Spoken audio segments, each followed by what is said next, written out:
What truly bothers us is not what other people will think, it's what we think other people will think, and that's the real issue.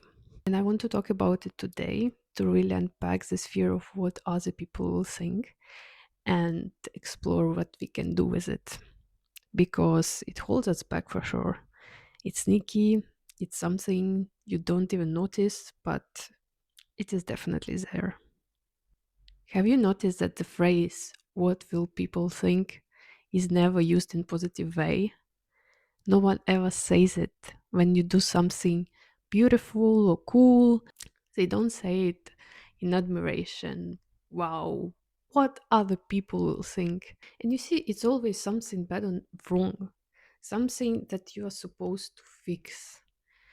Even in childhood, say when you were running around playing and you got dirty t-shirt and your mom goes like, whoa, where do you go like that? What people will think? As if people cannot possibly think something kind. Like the child was just playing around, having fun. No, they immediately think that you are messy and that your mom just doesn't take care of you. Or when you try to dress creatively and people didn't say, wow, what a stylish, creative kid. Mostly, I think we hear in school what a clown you are. So, from childhood, we were taught that the world is a dangerous place, that if people talk or think about us, that's something negative, that there is something wrong about us. In such world, how can we ever show ourselves? How we can ever try to open up? We only seen one side of this phrase, what other people will think, the negative one, but we need to reclaim the positive side. So let's bring it back. Let's start imagining when people think about us, they think something good, that they say something nice. But I know it's not that easy. Let's think deeper. All those thoughts, what other people will think, they all happen inside of our head. And you never even manage to see or know what other people actually think. Not ever one scientist managed to do that. It's all made up stories we keep inventing in our own heads. And why do we keep on making them negative? Well, that's something that we were taught in childhood, but that doesn't mean that we need to blame our parents for that. They're just being taught it from their own parents, and without questioning those beliefs, they passed it on us. So now that's our task to decide what we want to keep in our head, what kind of way of thinking we want to have, and if it's helpful for us. People often say, don't pay attention to what other people think, just don't care. But we do care. And we just cannot stop that. You cannot ignore those thoughts. And it doesn't work like that. So here's a simple technique to bring back the balance. Since we already keep imagining that someone is thinking about us, so why not to make those thoughts positive?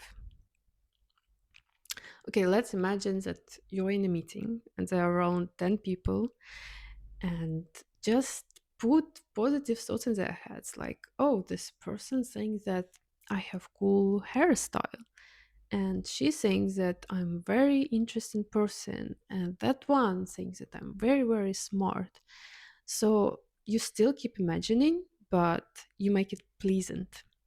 And if you really think about it, if 10 people see you do something, will they all think the same? Of course not. Everyone will interpret it differently based on their mood, their past, their day. Even one person won't think the same thing from one day to the next one. Maybe they just came back from vacation, they are all charged up, uplifted, they like everything and everyone, they support everyone, you know. Or maybe it's opposite. Maybe something went wrong in their life, maybe they had argument with their husband or their salary was delayed. and they will think completely opposite. Maybe their head hurts, you know?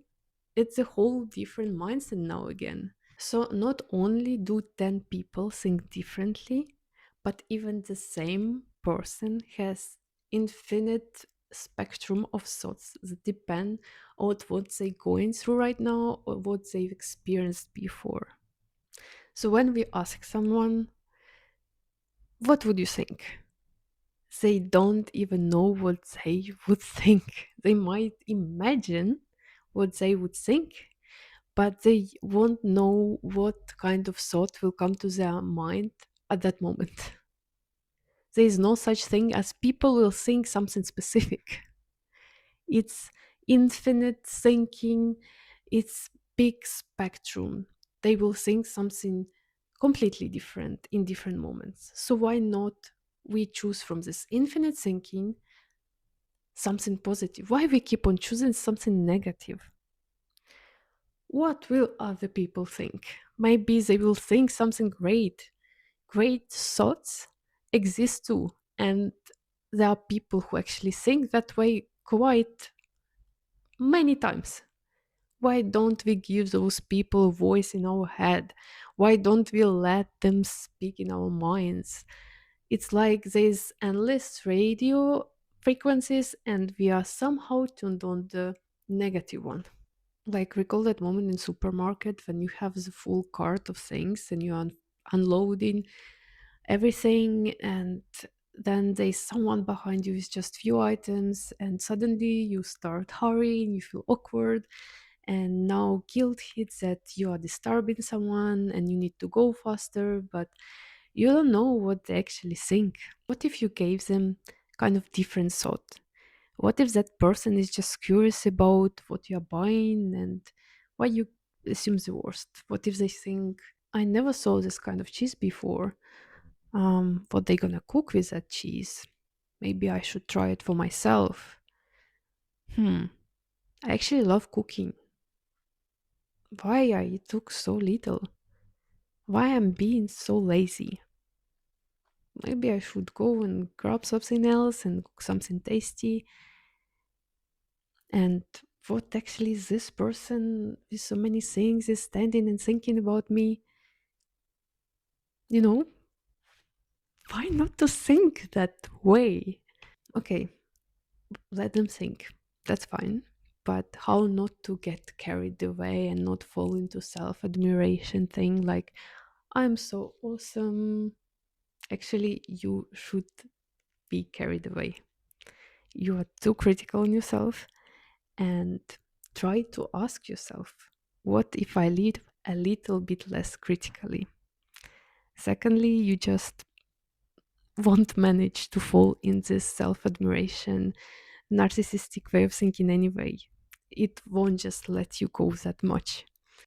As I've just started recently to make my YouTube videos, my first video led to anxiety of what other people will think, that she's mumbling, her accent is strong and she doesn't know what she talks about, all of those kind of thoughts were rising like bubbles from underwater, and it was just holding me back for about a month. And then I started asking myself, what do I usually think about people when I see them starting YouTube?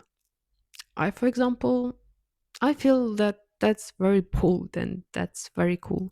I think that this person has something to share and is free from others' opinions. I have a friend who keeps on creating artistic content, and she's so consistent, and I would often wish I had so much passion for something. And I guess people on another side of the camera would probably think the same. And you see what's cool? Once you start giving people good thoughts about you, and how you treat yourself changes too. When people think well of you, you're like, damn, I am actually cool and interesting. And you start to relax, your body softens, and people notice it. And then they like you even more. This creates this kind of feedback loop. You see yourself through their eyes as beautiful and smart, and you actually become more beautiful and smart to them and to yourself. You see yourself as smart and interesting, and you start believing it, and they see it too. They see your confidence. Allow yourself to see yourself as cool through their eyes. And someone might say, yeah, but not everyone sees me that way. Not everyone thinks I'm cool and interesting. Why am I just making it up? And you see what's funny? Back when you were imagining that people think negatively about you, your mind never asked, wait, should I verify it? Maybe that's not true. Where are the evidence? But the moment you try to imagine something positive, your mind suddenly demands, no, let's have some proof. Where is evidence? I don't want to play this game unless we have facts. Like for bad thoughts, you didn't need any facts, you didn't need any proof. But for good things, suddenly you want evidence. That's just absurd. For example, you post a story or some post and you do it with typo. Happens. And you're like, damn, what do I do? Should I delete it? Should I upload it again? And pretend people already seen it and you think what they will think? Maybe they will think that I am uneducated and I can't do anything well. And now if I delete it and I repost it, they will think, why did he why did she post it twice? And you know, this just spirals in your mind and it just rise up. But in reality, they probably thought, oh cool, it's fixed now. Happens to me too. People are normal. Most of people are normal, supportive and kind. They have supportive thoughts, and we don't actually need perfect people. Like, I'm not subscribed to those perfect accounts. I don't personally like this kind of stuff. When I see perfection, I just can feel tension behind it, how much suffering it took to make something perfect. And it feels so fake then, so unenjoyable. So let go of that fear what other people will think. You have to see how that fear forms in your head. Once you see it, it won't have the same power over you. I think we all had this kind of moment in our childhood when our mom asked us to hold the line where she went to buy something else somewhere.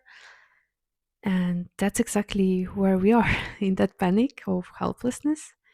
And that it's going to be my turn soon. And I don't know what to say and what to do. And no one will help me.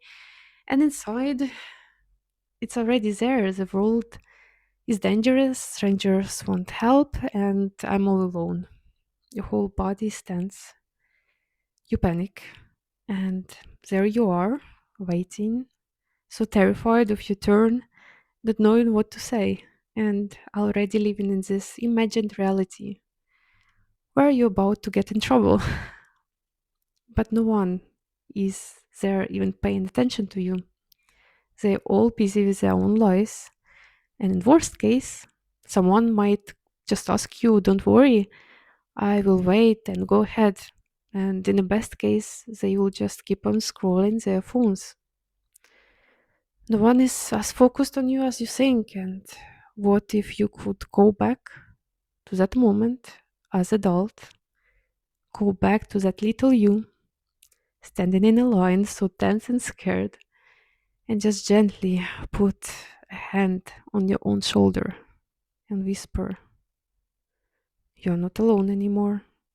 I got you. And let your child to realize you are there now for them with so much warmth and care, and that everything will be okay.